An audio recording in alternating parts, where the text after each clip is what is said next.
من هو مشهورك اليمني المفضل؟ شبابيكم. شبابيكم. أبو الاستاذ الجديد نبيل العنجي. ايوه، والاستاذ سمير قحطان. اما الوالده نعتبر النجمه مشهوري اليمني المفضل اكيد اخي وصاحبي اصل حزام.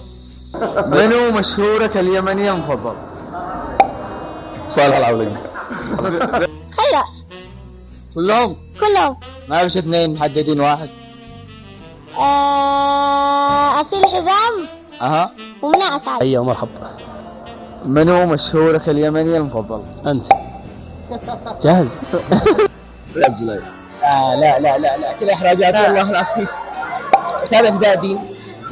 اخيرا واحد قال فدادي. التعليقات انتهت يا جماعه، اختاروا فدادي. الاستاذ عبد الله ابراهيم. ايوه. استاذي ومشهوري المفضل. خلينا نقول روان الحمداني.